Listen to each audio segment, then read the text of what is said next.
Hello les amis, je vous retrouve pour une nouvelle vidéo sur le football et surtout le football français et la Ligue 2 et je vais vous présenter le match Grenoble-Bastia qui a lieu ce samedi 28 janvier 2023 à 19h pour le compte du championnat de France de football de Ligue 2 et surtout la 20e journée.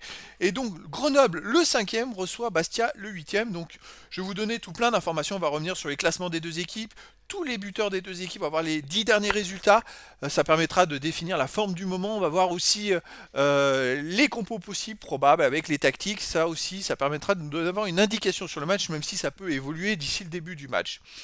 Alors, tout d'abord, donc Grenoble est 5e du classement avec 30 points en 19 matchs, 8 victoires, 6 nuls, 5 défaites, 20 buts pour, 17 contre plus 3 de goal average.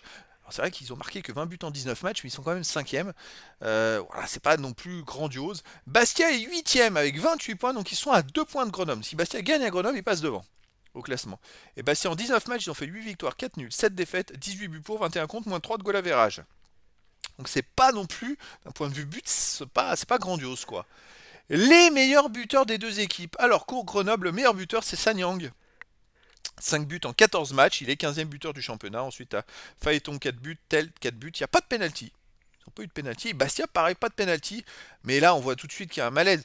Le meilleur buteur, ils sont ex aequo, c'est Magri et Santelli. Ils ont marqué seulement 3 buts. Alors, le premier, c'est 3 buts en 9 matchs. Le troisième, 3 en 18 matchs. Mais il n'y a pas un joueur de cette équipe qui a marqué plus de 3 buts. Hop, les 10 derniers résultats. Alors ça va être pas mal parce que ça va pouvoir nous donner une tendance sur ces deux équipes. Alors Grenoble, ils sont quand même 5e. C'est 6 victoires, 2 nuls, 2 défaites, 13 buts pour, 6 contre, plus 7 de goal average.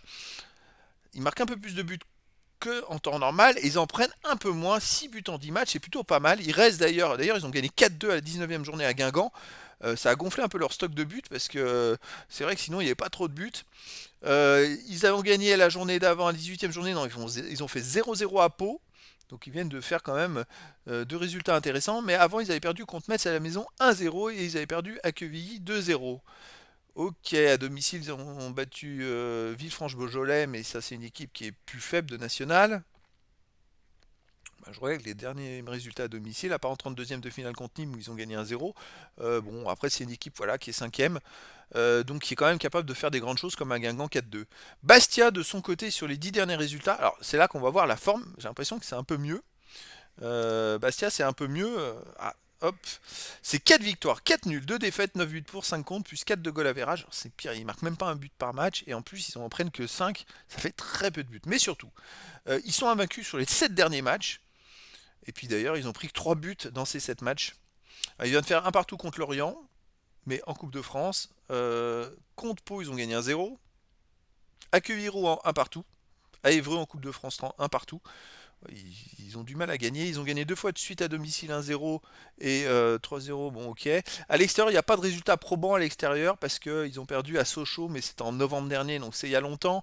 Et puis là, contre Évreux, et que, si que Rouen, à la 18e journée, ils ont fait un partout. Bon, c'est difficile de se faire une idée. Je pense que quand même Grenoble est un peu favori dans ce match. Allez, on va aller voir les compos d'équipes possibles probables.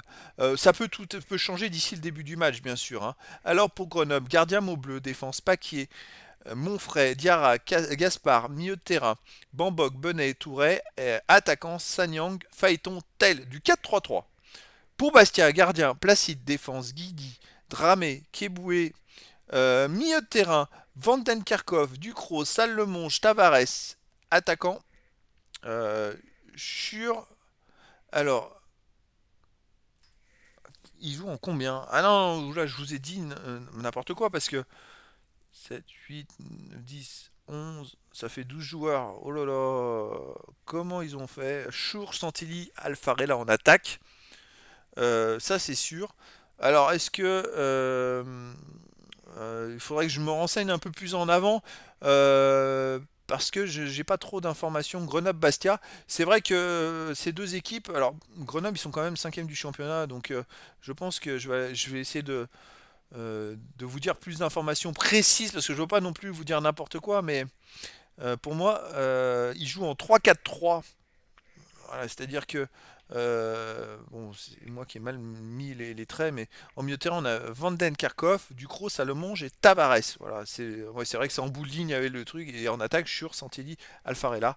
Donc 3-4-3, Bastia, et donc 4-3-3 pour Grenoble.